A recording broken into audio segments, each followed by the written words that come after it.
Please, just let me go home. My voice cracked as rain hammered the alley around us.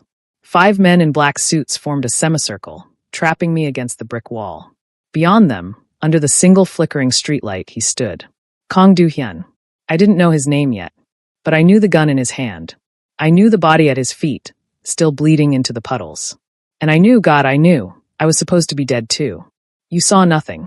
His voice cut through the rain like ice. Come with us or die here. My knees buckled. The wilted chrysanthemums I'd been carrying scattered across the wet pavement. The last bouquet from the shop, the one I was supposed to deliver tomorrow morning. My fingers trembled as I pressed them against the wall behind me, searching for something solid. Something real. I won't tell anyone, I whispered. I swear. I was just taking a shortcut home. I didn't see anything. I didn't. You're lying. He stepped forward. Close enough that I could see his face clearly now, sharp jawline, dark eyes that reflected nothing, black hair plastered to his forehead from the rain. He couldn't have been more than 30. Handsome in a way that made my chest tighten despite the terror flooding my veins. Then his scent hit me. Cedar and smoke. Cold winter mornings. Something darker underneath. Gunpowder and metal and alpha. My body reacted before my mind could catch up. Heat bloomed low in my stomach. My scent glands pulsed at my neck, wrists, releasing something sweet and desperate into the rain-soaked air. Jasmine. Honey. The unmistakable signature of an Omega in distress. His pupils dilated. Rubbish. The word came out rough, almost surprised. He turned his head sharply, jaw clenched. Get him in the car. Now. Hands grabbed my arms. I struggled, pointless, pathetic, as they dragged me toward the black sedan idling at the alley's mouth. The chrysanthemums disappeared under their boots. Wait, please, I have work tomorrow. I need to. Shut up. The car door slammed. Leather seats. Tinted windows. The world outside blurred into streaks of neon and rain as we pulled into Seoul's midnight traffic. I sat wedged between 2 guards, their alpha sense overwhelming wrong. My body screamed for me to run, even though there was nowhere to go. Do-hyun sat in the passenger seat. He hadn't looked at me once since we got in the car. 20 minutes later, we stopped. The building stretched into the clouds, glass and steel, the kind of place I'd only ever walked past on my way to the subway. The lobby gleamed. Marble floors.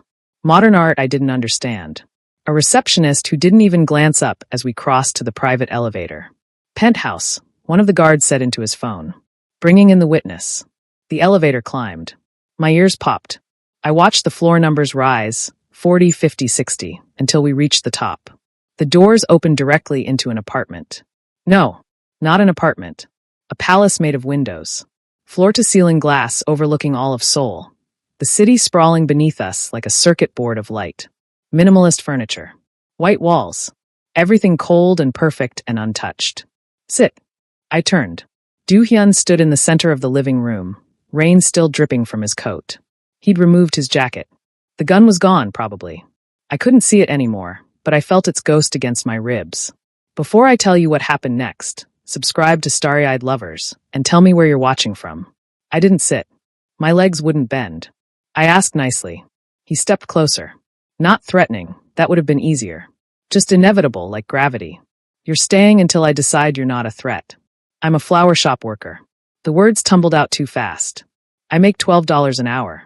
I live in a 1-room apartment in Dongdaemun. What threat could I possibly be? You're an Omega. His eyes locked on mine.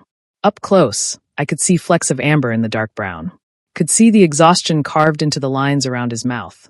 The shadow of something that might have been pain if he'd allowed himself to feel it. That alone makes you dangerous. My breath caught. I don't understand. You don't need to. He circled me slowly, deliberate, predatory. Assessing. What's your name? Han Jae-min.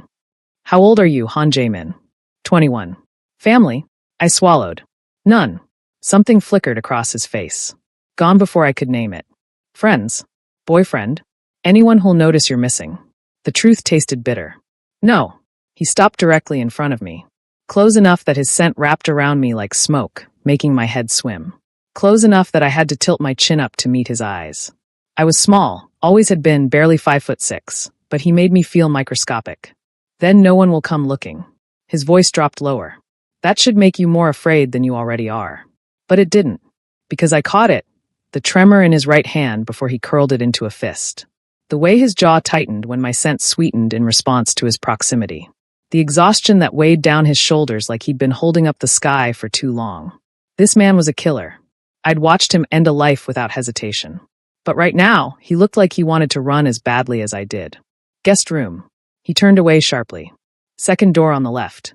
Don't try the windows, they don't open. Don't touch anything. Don't leave the room. For how long? Until I say otherwise. He walked toward what looked like a study, then paused in the doorway. When he spoke again, his back was still turned.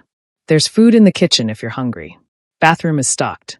You'll find clothes in the closet that should fit. I stared at him. Why are you? Because killing you would be wasteful. He disappeared into the study. And I don't waste things. The door clicked shut. I stood frozen in the massive living room for 5 minutes before my legs finally moved. The guest room was larger than my entire apartment. King bed, attached bathroom. A closet full of expensive clothes with the tags still attached. Designer labels I recognized from store windows. Everything neutral, untouched, like a hotel room that had never held a guest. I locked the door from the inside. Not that it mattered, he probably had keys. But the small click of the bolt sliding home made me feel fractionally less like prey. The bed was obscenely soft. I sat on the edge, still wearing my damp clothes, and finally let myself shake. I should have been terrified. I was terrified. But underneath the fear, something else pulsed. Recognition. The same instinct that had made my body respond to his scent in the alley. The same gravitational pull that made me want to follow him into that study and demand to know why he looked so unbearably alone. Fated bonds were supposed to be myths. Stories Omegas told themselves to feel less disposable in a world run by alphas. I'd never believed in them. But I felt it now, singing in my blood, whispering that the most dangerous man in Seoul was somehow meant to be mine. I pressed my hands over my face and tried not to cry. The clock on the nightstand read 2:47 a.m. when I heard footsteps in the hallway. They stopped outside my door. I held my breath, watching the shadow beneath the doorframe. 10 seconds passed. 20. Then the footsteps retreated. I didn't sleep. Dawn broke gray and cold over Seoul. I watched it through the massive window, my forehead pressed against the glass. From this height, the city looked peaceful. Like all the violence and desperation happened somewhere else. A knock at the door made me jump. It's open. My voice came out hoarse. Do-hyun stepped inside carrying a tray. Coffee. Toast. A perfectly arranged plate of fruit. He set it on the dresser without looking at me. Eat. I'm not hungry. I don't care. Eat anyway. He turned to leave, but I spoke before I could stop myself. Why did you kill that man? His hand froze on the doorknob. For a moment, I thought he wouldn't answer. Then his shoulders dropped, just slightly, like he'd been holding them rigid all night. He betrayed people I'm responsible for protecting. Sold information that got 3 of my men killed.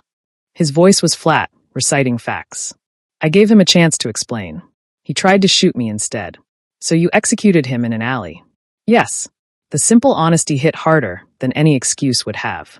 Does it bother you? I asked quietly. Killing people? Finally, he looked at me. Really looked, like he was trying to solve an equation that didn't make sense. It used to. Something raw flickered in his expression. When I was young, before I learned better. Learned what? That hesitation gets people killed. That mercy is a luxury. That feelings. He cut himself off, jaw tightening. Eat your breakfast, Han Jae-min. I have work to do. He left before I could respond. I picked at the toast. It was good, better than anything I usually ate. The coffee was perfect. Dark, no sugar, exactly how I liked it even though I'd never told him. The realization made my chest ache. He'd noticed. Somehow, in the chaos of last night, he'd paid attention. I spent the morning exploring the penthouse, carefully, quietly, expecting him to appear and order me back to the room. He didn't. The study door stayed closed. Occasionally, I heard his voice, low and commanding, speaking rapid Korean into a phone. The kitchen was immaculate. Professional-grade appliances that looked unused. I opened the refrigerator and found it fully stocked. Fresh vegetables, expensive cuts of meat, ingredients I couldn't afford on a month's salary. But everything was organized like a showroom. Nothing half-eaten or expired. Nothing that suggested someone actually lived here. The living room held no photographs. No personal items. Just expensive furniture arranged with mathematical precision and floor-to-ceiling windows that made me feel exposed even though no one could possibly see this high up. This wasn't a home. It was a fortress disguised as luxury. I was standing by the window, watching the city wake up below, when I heard movement behind me. You should be in your room. I didn't turn. You didn't tell me I had to stay there. Doohyun appeared beside me, close enough that our reflections merged in the glass. He'd changed clothes. Black shirt, sleeves rolled to his elbows. No gun visible, but I knew it was there somewhere. Most people would be too afraid to wander around. I am afraid. The admission came easily. But I've been afraid my whole life. This is just different. He was quiet for a long moment. When he spoke again, his voice had lost some of its edge. How long have you worked at the flower shop? 3 years. Since I was 18. You like it? The question surprised me. Sometimes. The flowers are beautiful. The customers are usually kind. My boss pays me under the table, so I don't need proper documentation. Documentation. I finally looked at him. His expression was carefully neutral, but his eyes, those dark, exhausted eyes, held genuine curiosity. I was abandoned at 15. Never finished school. No family register. Officially, Han Jaemin doesn't exist. I smiled without humor. So when you said no one would come looking, you were right. There's no one to look. Something shifted in his face. Not pity. I would have hated pity. Something closer to recognition. I'm sorry. The apology stunned me into silence. For what? I finally managed. That you had to see what you saw last night. That you're here against your will. That. He stopped, muscles tensing like he was physically restraining the words. You didn't deserve to be pulled into this world. And you did. His laugh was bitter and short. I was born into it. Choice never mattered. We stood there, side by side, watching Seoul blur beneath the morning fog. My heart pounded so hard I was sure he could hear it. His scent wrapped around me, still cold, still dangerous, but underneath it all, something achingly lonely. How long are you going to keep me here? I asked softly. I don't know. Are you going to kill me? No. Then what? I don't know, Jaemin. My name sounded different in his mouth. Careful, like something fragile. I should. It would be cleaner. Safer. But He didn't finish. He didn't have to. Because when he finally looked at me, really looked, I saw the truth reflected in his eyes. The same impossible recognition that had flooded my body in the alley. The same gravitational pull that made no sense, and every sense simultaneously. He felt it too. The fated bond we were both supposed to be too smart to believe in.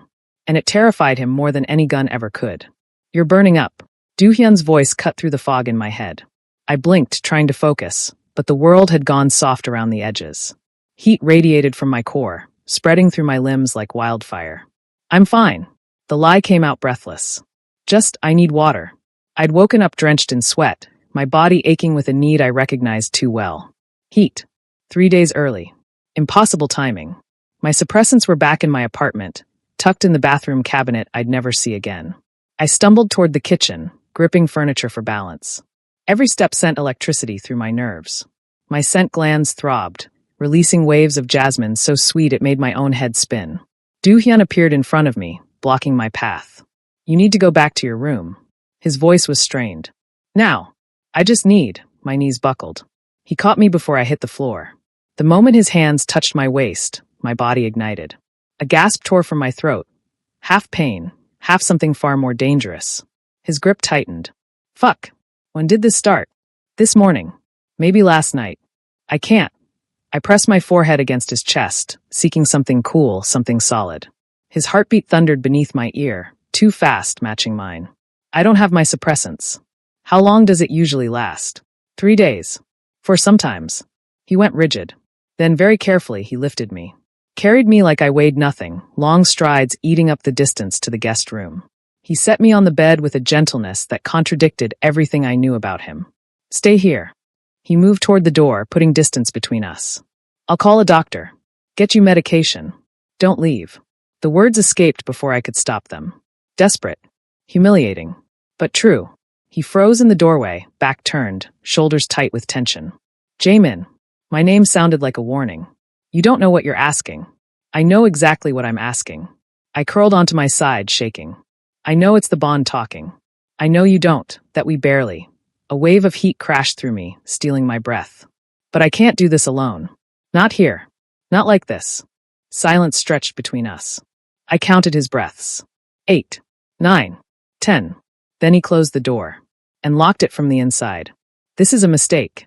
He crossed back to the bed slowly, every movement controlled. You understand that? I nodded. I understand. If you change your mind, if you say stop, I will. Immediately. No matter what. Okay. He sat on the edge of the bed. Didn't touch me yet.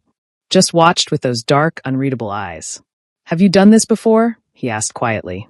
With an alpha? No. I've never. Shame heated my cheeks beyond what the heat cycle caused. I couldn't afford suppressants most of the time, so I learned to hide during cycles. Lock myself away. Waited out alone. Something flickered across his face. Anger, maybe. Or pain. That must have been excruciating. It was survivable. Survivable isn't the same as bearable. He reached out slowly, giving me time to pull away, and brushed sweat-soaked hair from my forehead. His touch sent sparks down my spine. You shouldn't have had to endure that alone. I didn't have a choice. You do now. His hand cupped my cheek, thumb tracing my jawline with a tenderness that made my chest ache worse than the heat. I leaned into the touch, starving for it. Tell me what you need, he murmured. You. I need. I grabbed his wrist, pressing his palm against my racing pulse. Please. He exhaled slowly. Then he moved. Not rushed. Not frantic. Careful. Deliberate. He stretched out beside me on the bed, pulled me against his chest, and just held me. One arm wrapped around my waist, the other cradling my head. His scent enveloped me, cedar and smoke and alpha, and my body responded instantly, the ache intensifying and easing simultaneously. Better. His breath ghosted against my temple. Yes. No. I don't. I buried my face in his neck, seeking his scent gland. It hurts. I know. His hand stroked down my spine. Your body is trying to bond. Fighting it makes it worse. Then don't make me fight it. His hand stilled. Jamin. I tilted my head up, meeting his eyes. I know this is crazy. I know we don't know each other. But I felt it the moment I saw you in that alley. My voice dropped to a whisper. Didn't you? For a long moment, he just stared at me. Then his carefully constructed mask cracked. Yes. The admission sounded like a confession. I felt it. That's why I didn't kill you when I should have. Why I brought you here instead of letting my men handle it. Why I've barely slept because every time I close my eyes, I smell jasmine. His hand moved to my neck, fingers gentle against my scent gland. I shuddered. This terrifies me, he continued, voice raw. I don't do this. I don't feel things. My father made sure of that. But you, his thumb pressed against my pulse point. You walked into my world, and everything I learned to bury came clawing back up. Then let it. I pressed closer, eliminating the space between us. Stop fighting it. Just for tonight. If we do this, if I bond with you, there's no going back. I don't want to go back. Something snapped in his control. I saw it happen, the moment he stopped resisting. His eyes darkened. His grip tightened. And when he kissed me, it wasn't gentle. It was claiming. His mouth moved against mine with desperate precision, swallowing my gasp. One hand tangled in my hair, angling my head exactly where he wanted it. The other slid under my shirt, palm burning against my overheated skin. I melted into him. Open for him. Let him take whatever he needed because I needed it just as badly. When he finally pulled back, we were both breathing hard. Last chance, he said against my lips. Tell me to stop. I answered by pulling him back down. Afterward, we lay tangled together in sheets damp with sweat and satisfaction. My body still hummed, the heat cycle far from over, but the desperate edge had dulled. I felt boneless. Safe. Complete in a way I'd never experienced. Do-hyun's fingers traced lazy patterns on my bare shoulder. He hadn't said anything for 10 minutes, just held me like he was memorizing the feel of me. I've never done that before, he finally murmured. I turned to look at him. What? Been gentle with someone. His eyes met mine, vulnerability naked in his expression. Wanted to be gentle. My entire life has been about control. Dominance. Taking what I need without asking. His hand cupped my face. But with you, all I wanted was to make it good. To give you what you needed instead of just taking. My throat tightened. It was good. I didn't have words for what it was. I know. He pressed his forehead against mine. I felt it too. We lay in silence, breathing in sync. Outside the windows, Seoul continued its relentless pace. But in this room, time felt suspended. What happens now? I asked quietly. I don't know. Honest. Always honest. I should let you go. Give you money. Set you up somewhere safe. Pretend this never happened. But I don't want to. His arm tightened around me. I want to keep you here. Lock the doors. Make sure nothing in this world can touch you. He laughed bitterly. Which makes me exactly the kind of monster I always knew I was. You're not a monster. I kill people for a living, Jamin. And you held me through my heat like I was something precious. I placed my hand over his heart. Monsters don't do that.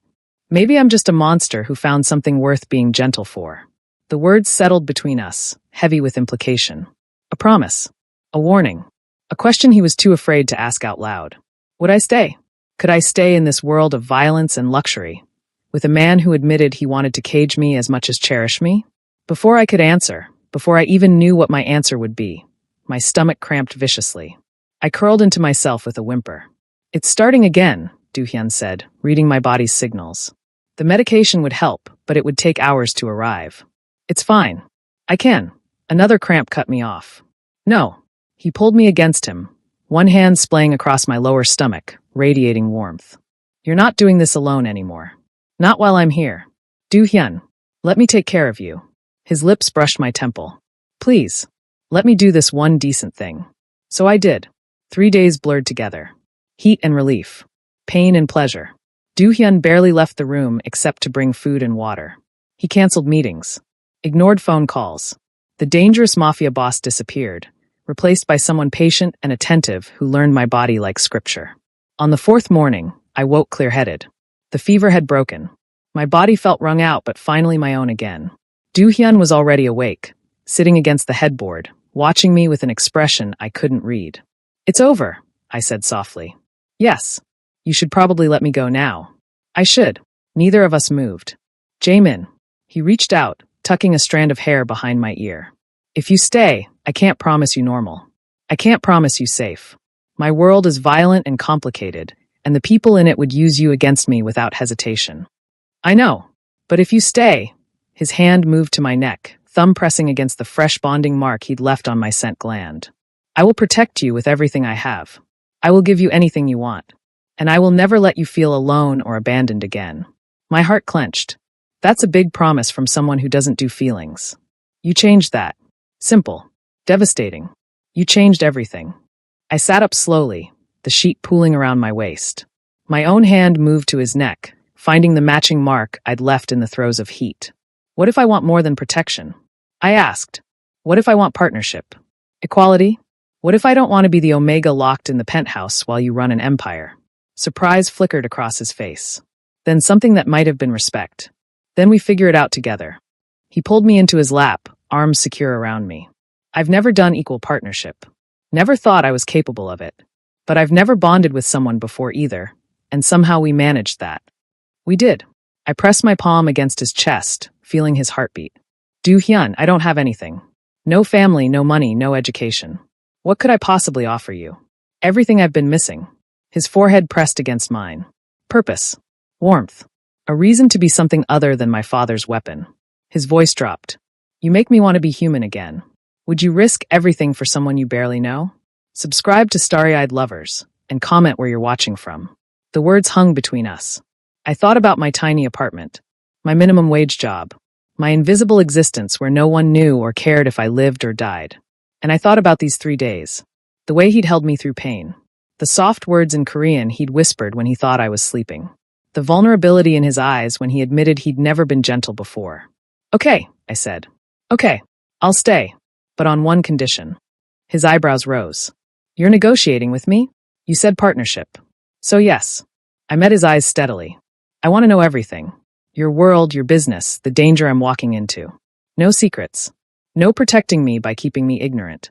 For a moment, I thought he'd refuse.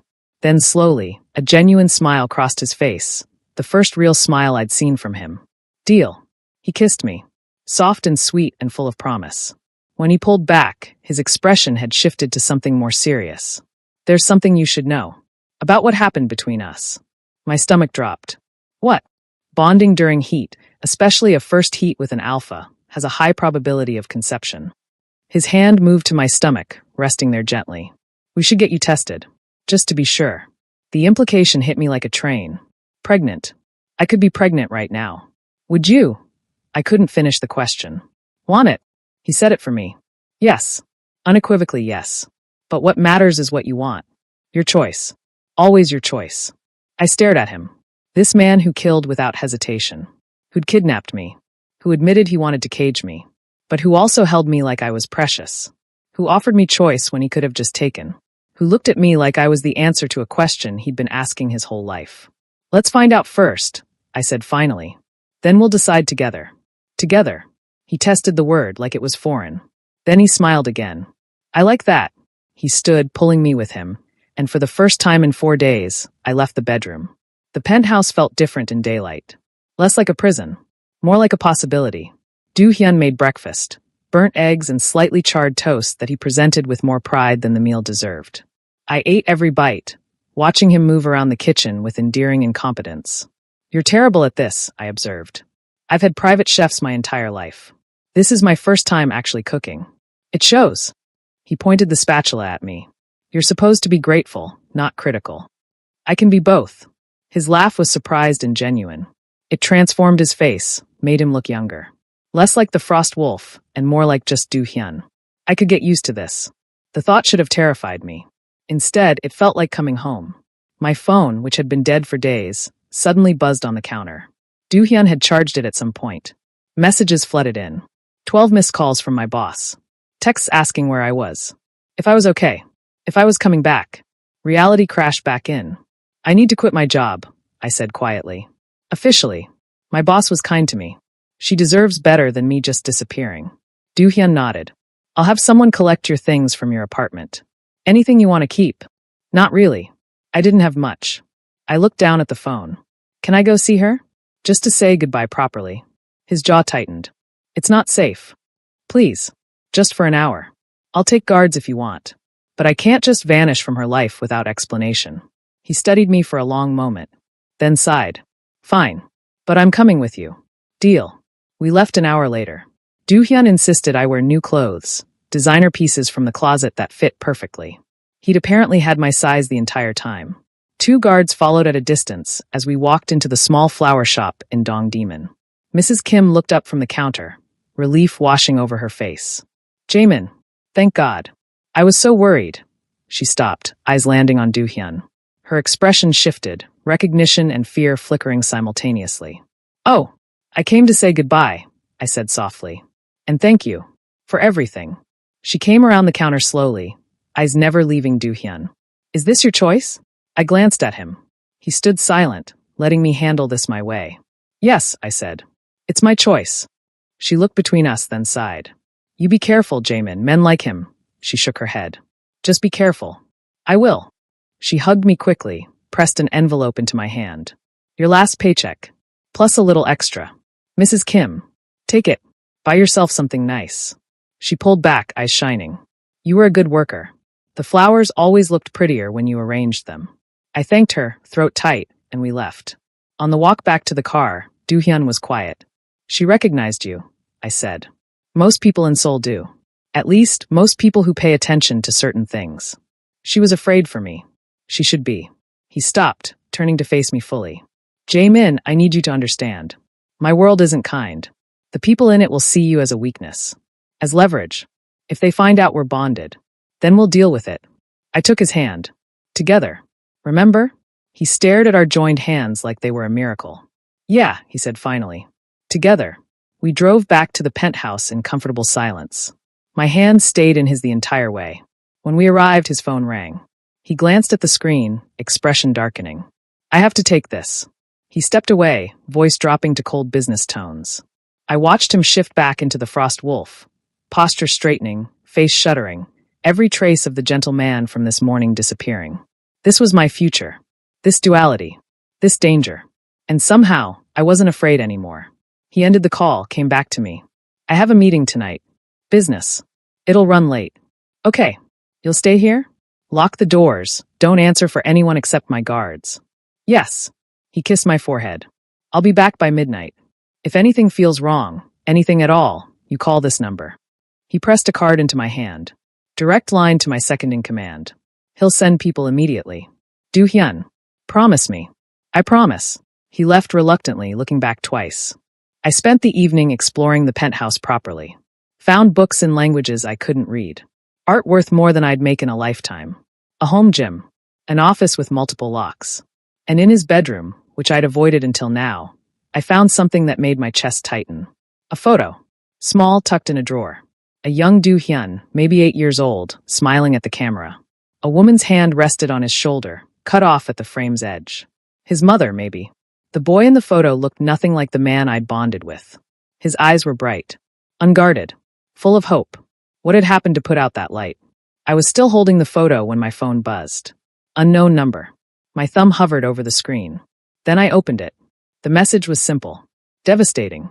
Ask him about his father's plan for rare Omega bloodlines. Ask him why he really kept you alive. Below it, a photo. Of me. Leaving the flower shop. 3 months ago. Long before the night in the alley. Explain this. I thrust my phone toward Doohyun the moment he walked through the door. Midnight. He'd promised midnight, and here he was, shedding his coat, guard lowering at the sight of me. Until he saw the screen. His face went carefully blank. The frost wolf snapping back into place. Where did you get this? Does it matter? My voice shook. You've been watching me. For months. That night in the alley wasn't random, was it? You knew exactly who I was. What I was. He set his coat down slowly. Deliberately. Buying time. Jaemin, don't. I stepped back when he moved closer. Don't lie to me. We made a deal. No secrets. So tell me the truth. Why did you really keep me alive? The silence stretched. Outside the windows, Seoul glittered, oblivious to my world cracking open. My father, he finally said. He has people who track rare Omega bloodlines. Genetic markers that make certain Omegas more valuable for. He stopped, jaw clenching. For what? Breeding. The word landed like a slap. I wrapped my arms around myself, suddenly cold despite the heated apartment.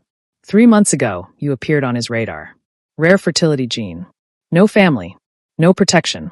Perfect target. Doohyun's voice was flat, reciting facts like they didn't gut him. He wanted you acquired. Tested. If you were viable, you'd be matched with an alpha of his choosing. And you volunteered? No. His eyes met mine, raw with something that looked like pain. I refused. Told him it was beneath us. That we weren't in the business of trafficking Omegas. But you still had me followed. Yes. He took a step closer. I didn't back away this time. Because I knew if I didn't keep tabs on you, someone else would. Someone who'd follow my father's orders without question. So that night, the alley was supposed to be routine surveillance. Making sure you got home safe. Then the deal went wrong and you, his hand lifted like he wanted to touch me, then fell. You saw me. Smelled me. And I felt the bond snap into place, and everything I'd been trying to prevent became inevitable. I stared at him. You could have told me. Before we bonded. Before. Would you have believed me? Would you have trusted that I was trying to protect you, not trap you? His voice roughened. I'm a monster, Jaemin. You said I wasn't, but you were wrong. I kept you in the dark because I was terrified you'd run if you knew the truth. I deserved the choice. I know. He closed the distance between us, stopping just within reach. I know, and I'm sorry. I'm so fucking sorry. But if I'd let you go that night, my father would have found you within a week. And what he would have done, his hands curled into fists. I couldn't let that happen. So you trapped me instead. I gave you a cage with better bars. Bitter. Honest. I won't pretend it was noble. I wanted you. The bond wanted you. And I convinced myself keeping you here was protection when really, I was just too selfish to let you go. My throat burned. Who sent the message? I don't know. But I'll find out. He pulled out his phone, fingers flying across the screen. I'm having my people trace it now. If someone's been watching you, watching us, they're either working for my father or they're trying to destabilize me. Which is worse? Both are bad. He pocketed his phone, attention returning fully to me. Jaemin, I need you to understand something. My world doesn't forgive weakness. If they know we're bonded, they'll use you. If they know I care about you, his voice cracked slightly, they'll hurt you to hurt me. Then why bond with me at all? Why not just keep your distance? Because I couldn't. Simple. Devastating. I tried. For 3 months, I watched you from a distance, told myself I was just making sure you were safe. But every time I saw you smile at customers in that flower shop, every time you walked home alone in the rain, I wanted. He stopped, chest rising with a sharp breath. I wanted things I'd never let myself want before. Like what? Someone to come home to. Someone who'd look at me like I was human instead of a weapon. Someone who'd make me want to be better than what my father made me. His hand finally touched my cheek, tentative. I wanted you. I should have pulled away. Should have been angrier. Should have demanded he take me somewhere safe and leave me alone. Instead, I leaned into his touch. I hate that you lied. I know. I hate that you've been watching me. That this whole thing might have been orchestrated. I know. But I don't think, my voice wavered. I don't think the bond was fake. Was it? What we felt in the alley. What happened during my heat? That was real. His thumb traced my cheekbone. It was the most real thing in my life. The bond doesn't lie, Jamin. You can manipulate circumstances, but you can't fake recognition at a soul level. How do I know you're telling the truth now? You don't. He pulled his hand back, giving me space. I've given you every reason not to trust me. All I can do is promise that from this moment forward, no more secrets. No more protection through ignorance. You want to know about my world? I'll tell you. You want to understand the danger? I'll show you. His eyes held mine. And if you want to leave, I'll let you go. I'll set you up somewhere my father can't reach. Give you enough money to disappear. You'll never have to see me again. The offer hung between us. Genuine. Terrifying in its sincerity. And if I stay, then I'll spend the rest of my life proving you didn't make a mistake. I studied his face. The exhaustion carved into his features. The vulnerability he was allowing me to see, despite everything in his training screaming to hide it. I need to think. He nodded. Started to turn away. Do-hyun. He stopped. Where's your mother? His shoulders tensed. For a moment, I thought he wouldn't answer. Then quietly. Dead. When I was 9, my father said she made me soft. That I cried too much, clung to her too much. So his voice went flat. Removed the problem. Horror washed through me. He killed her. He had someone else do it. Made it look like an accident. Then he spent the next 2 decades training the weakness out of me. Do-hyun's laugh was hollow. Until you walked into my life and undid everything in a single night. I crossed to him. Wrapped my arms around him from behind. Pressed my forehead against his back. I'm sorry. Don't be sorry for me. I'm the villain in this story. No. I held him tighter. You're the villain your father created. But you're also the man who held me through my heat. Who cooked me terrible breakfast. Who looks at me like my voice broke. Like I matter. He turned in my arms, pulling me close. You do matter. More than anything. We stood like that for a long time. 2 broken people holding each other in a penthouse above a city that would destroy us both if it could. Finally, I pulled back enough to meet his eyes. I need to get tested. For pregnancy. His expression shifted, hope and fear warring. Now. Tomorrow. But I need to know. I took his hand, placed it on my stomach. If I'm carrying your child, everything changes. I can't make decisions about leaving or staying without knowing. Whatever the result, I meant what I said. Your choice. Always. I know. I did know. Despite everything, I believed him. But I also know you want this. I could see it during my heat. The way you touched my stomach. The way you talked about the future like it was something possible. I've never wanted anything as much as I want a family with you. Raw honesty. But not if it traps you. Not if it's another cage. I kissed him. Soft. Brief. A promise or a goodbye, I wasn't sure yet. Let's find out first. Then we decide. The doctor came to the penthouse at dawn. A woman in her 50s, professional and discreet, who asked no questions about why a mafia boss was hovering anxiously while she drew my blood. Results in 2 hours, she said, packing her kit. I'll call. Those 2 hours were the longest of my life. Do-hyun made breakfast again. Less burnt this time, maybe because he was too nervous to focus on anything else. We ate in silence, both pretending not to watch the clock. When his phone finally rang, he nearly dropped it. Dr. Yoon. He put it on speaker, hand finding mine. Go ahead. Congratulations, Mr. Kong. The test is positive. Based on hormone levels, I'd estimate conception occurred 4 to 5 days ago. Given the circumstances, she paused delicately. It's highly likely we're looking at multiples. The room tilted. I gripped Do-hyun's hand harder. Multiples, he repeated. How many? Too early to determine. But omega pregnancies during bonding heat, especially first bonds, often result in twins or triplets. I'd recommend an ultrasound in 3 weeks for confirmation. Thank you, Dr. Yoon. He ended the call. We sat frozen, hands clasped, both processing. Jamin. I'm pregnant. The words felt surreal. With possibly more than one baby. Yes. Your babies. Yes. His voice was rough with emotion. But only if I meant what I said. Your choice. If you want. I want to keep them. The words came out before I fully thought them through. But the moment I said them, I knew they were true. You're sure? He turned to face me fully. You understand what this means? You'll be tied to me. To my world. You'll be a target for anyone wanting to hurt me. I know. I placed my free hand over my stomach. Flat now, but maybe not for long. I grew up alone. Abandoned. I swore if I ever had a family, I'd never let them feel that way. Never let them wonder if they were wanted. I met his eyes. So yes, I'm sure. Have you ever made a choice that changed everything? Comment below and tell us where you're watching from. Something broke in his expression. Joy, terror, wonder. He pulled me into his lap, arms tight around me, face buried in my neck. Thank you, whispered against my skin. Thank you. I held him back, feeling his heartbeat race against my chest. We're really doing this. We're really doing this. He pulled back, hands framing my face. I promise you, I will protect you. Both of you. All of you if it's multiples. Nothing will touch you. No one will hurt you. I'll dismantle my father's entire empire before I let him anywhere near our family. Our family. I tested the words. They felt right. Impossible and right. Do-hyun, I need you to promise me something else. Anything. Don't shut me out. Don't try to protect me by keeping me ignorant. If we're doing this, if we're bringing children into your world, I need to understand it. All of it. He hesitated, then nodded. Okay, starting now. No more secrets.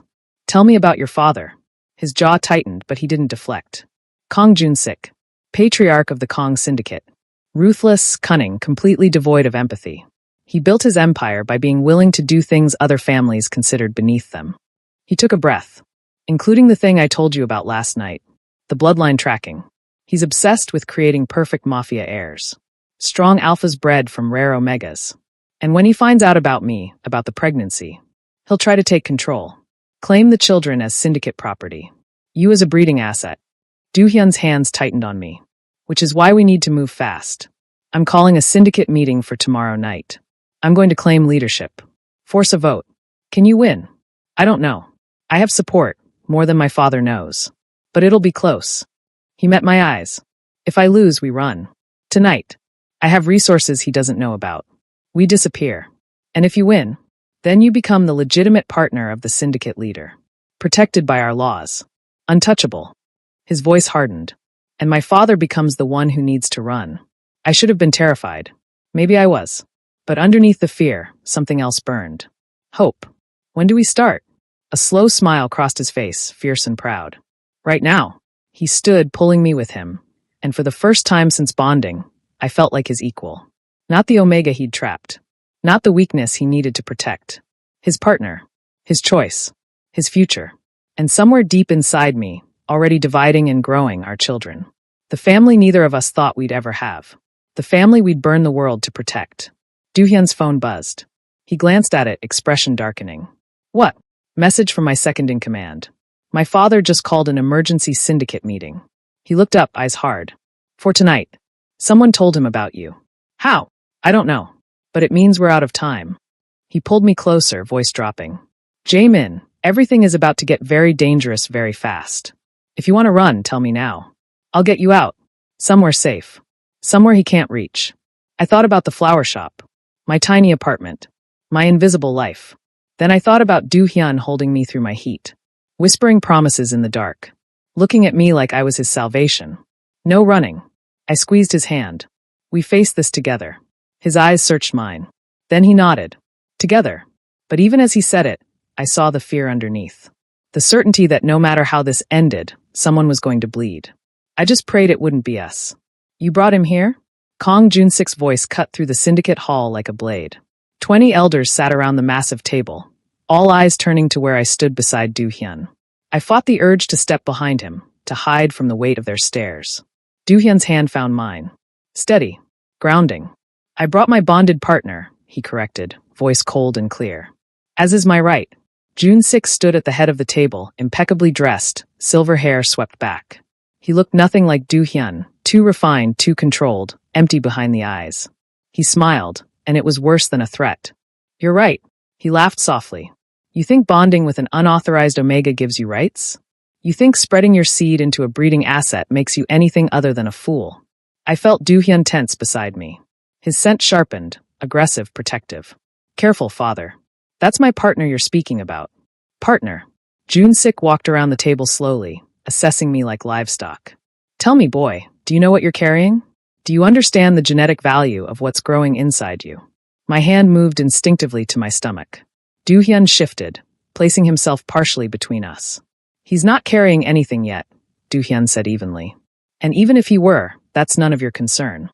Everything in this family is my concern. June-sik stopped 5 feet away. Especially when my son steals syndicate property. He's not property. Isn't he? June-sik's eyes locked on mine. Abandoned at 15. No family register. Genetically rare. I had him marked for acquisition 3 months ago. The moment you bonded with him without permission, you stole what was mine. The room went silent. I felt every eye on me, calculating my worth like the flowers I used to arrange. Valuable only for what could be extracted. I'm not anyone's property. My voice came out steadier than I felt. Not yours. Not even his. I squeezed Do-hyun's hand. I'm here by choice. June-sik smiled wider. Choice. How charming. Tell me, did my son explain that he'd been watching you for months before that convenient night in the alley? Did he mention that every moment of your courtship was orchestrated? He told me everything. Not quite true, but close enough. And I chose to stay anyway. Then you're as much a fool as he is. June-sik turned to the assembled elders. I call for an immediate vote. My son has violated syndicate protocol by bonding without approval. The Omega and any potential offspring belong to the family, not to one individual. I move that they be placed under syndicate control, with breeding rights distributed according to bloodline value. Horror washed through me. Breeding rights. Like I was a horse. You can't, I started. Second. One of the elders, a man with scarred hands, raised his hand. Third. Another. Do-hyun released my hand and stepped forward. I challenge that motion. And I challenge your leadership, father. Right here. Right now. The room erupted. Voices overlapping, some shocked, some excited. June-sik held up a hand, and silence fell instantly. You challenge me? His voice was soft. Dangerous. On what grounds? On the grounds that you've corrupted everything this syndicate stood for. That you've turned us into traffickers and slavers. That you've violated our code repeatedly for personal gain. Do-hyun pulled a tablet from his jacket, tossed it on the table. 3 years of evidence. Embezzlement. Unauthorized hits. Deals with organizations we swore never to work with. All documented. June-sik didn't even glance at the tablet. Bold, but ultimately pointless. You think these men will follow you? A boy who's gone soft over an Omega?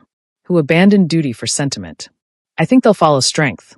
And I think they're tired of your cruelty. Do-hyun's voice hardened. I call for a vote. Leadership challenge. Traditional rules. If I win, I take control of the syndicate and you're exiled. If you win, he stopped, jaw clenching. If I win, I take the Omega. And whatever he's carrying becomes syndicate property. You'll watch me breed him properly. June-sik's smile was vicious. Those are my terms. My stomach turned. Do-hyun's scent spiked with rage. Agreed, he said quietly. Too quietly. Before I could protest, June-sik pulled a gun. The world slowed. I saw his arm raise. Saw the barrel point not at Do-hyun but at me. Saw his finger tighten on the trigger. If I can't have him. Do-hyun moved. The gunshot was deafening in the closed space. Do-hyun's body slammed into mine, driving us both to the floor. Heat bloomed across my shoulder, pain, sharp and immediate. But when I looked up, Do-hyun was standing over me, face twisted in fury. The bullet had grazed him. Blood seeped through his shirt at the shoulder, but he was upright, moving. He'd taken the shot meant for me. You tried to kill him. Do-hyun's voice was empty of everything except cold certainty. In front of the entire syndicate. You just violated every law we have. June-sik lowered the gun slowly. Too late, he realized his mistake. Around the table, elders were standing, faces hard with judgment. He's my son. I was teaching him a lesson about. You aimed at an unarmed Omega. Elder Kim, the scarred man who'd seconded June-sik's motion, spoke with disgust. Whatever else he is, he's bonded to your son. That makes him family by our laws. You just tried to murder family. I vote for the son. Elder Park stood. Leadership passes to Kang Do-hyun. Second. Elder Kim. Third. Another voice. One by one they stood. One by one they voted. Not because they loved Do-hyun. Not because they believed in reform. But because June-sik had shown weakness. Had acted out of emotion instead of calculation. Had broken the code in front of everyone. In the syndicate, weakness was death. The final count was 15-5. Do-hyun had won. June-sik stared at his son with something that might have been pride if it hadn't been so twisted with hatred. You think you've won. But you're weak now. Soft. That Omega will destroy you from the inside. He turned to me, gun still in hand. And when he does, I'll be waiting. You're exiled. Do-hyun's voice was absolute. Effective immediately. You have 24 hours to leave Seoul. If you're found within city limits after that, the kill order is open to any syndicate member. You'd kill your own father? You killed my mother. Why would I show you more mercy than you showed her? The words hung in the air, brutal and final. June-6's mask finally cracked, revealing the rage beneath. You'll regret this. Both of you. He walked out. 2 guards followed, the only one still loyal. The door slammed behind them. I was still on the floor, shoulder throbbing, watching Do-hyun command the room with a certainty I'd never seen before. This wasn't the man who made me burnt breakfast. This was the leader his father had tried to create, strong, ruthless, absolute. But when he turned to me, when he knelt beside me and his hands trembled as they checked my shoulder, I saw the other side too. You're hurt. It's just a graze. You took most of it. I should have moved faster. I should have. His voice cracked. Jae-min, I almost lost you. But you didn't. I touched his face, making him look at me. We're okay. We're both okay. Around us, elders were filing out, giving us space. Elder Kim paused at the door. Your first meeting as patriarch is in 3 days. Be ready. They'll test you. He glanced at me. And protect that one. If what June-6 said is true about his genetics, others will try what he couldn't finish. Then we were alone in the syndicate hall. Just us and the blood on the floor and the weight of what had just happened. Do-hyun helped me stand. His shoulder was bleeding worse than mine, but he wouldn't let me look at it until we reached the car. The drive back to the penthouse was silent. His hand never left mine. Dr. Yoon arrived within an hour. She cleaned and bandaged both our wounds without comment, then insisted on checking for pregnancy complications. Stress isn't ideal, but the embryo is still very early. Everything looks normal. She packed her kit, expression professional but kind. Try to avoid gunfights for the next 8 months, After she left, Do-hyun finally let himself collapse onto the couch. I sat beside him, both of us wrapped in bandages and exhaustion. I'm patriarch now. He said it like he didn't quite believe it. I actually did it. You did. My father's alive. Exiled, but alive. He'll come back. He'll try. Then we'll handle it. I leaned against his good shoulder. Together. Remember? He pulled me closer, careful of our injuries. I could have lost you today. Lost both of you if, his voice roughened. I've never been that afraid in my life. But you moved. You took the bullet. I'd take 100 bullets for you. The words settled between us, heavy with truth. I tilted my head up, meeting his eyes. Do-hyun, I need to tell you something. What? I was terrified today. Watching your father point that gun, realizing he'd actually kill me just to hurt you. Understanding that I gestured vaguely at the penthouse, the life we were building. This will always be dangerous. Always be a fight. His expression shuddered. If you want to leave. I'm not finished. I took his hand, placed it on my stomach.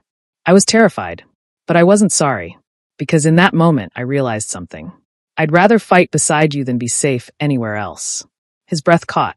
Jae-min, I love you. The words came easily, naturally. I know it's fast. I know it's complicated. But I love you. The man who makes terrible breakfast and watches over me while I sleep and took a bullet without hesitation. I love all of it. For a moment, he just stared at me. Then his eyes closed, like the words hurt as much as they healed. I don't deserve you. Probably not. I smiled. But you're stuck with me anyway. He kissed me. Gentle despite the violence of the day. Sweet despite the blood we'd both shed. When he pulled back, his eyes were wet. I love you too. I didn't think I was capable of it.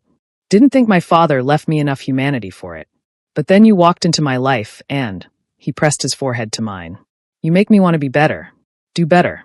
Build something that isn't soaked in blood. Can you? Really reform the syndicate? I don't know. But I'll try. For you. His hand spread across my stomach. For them. We sat like that for a long time, holding each other, letting the reality of what we'd survived sink in. Finally, I spoke again. What happens now? Now. He pulled back, meeting my eyes. Now we build a life. I reform what I can. Protect you with everything I have. Wait for our children to arrive. His smile was small but genuine. And maybe I learned to actually cook something edible. I laughed despite everything. That last one might be the hardest. Probably. He stood, pulling me with him. Come on. You need rest. We both do. He led me to the bedroom.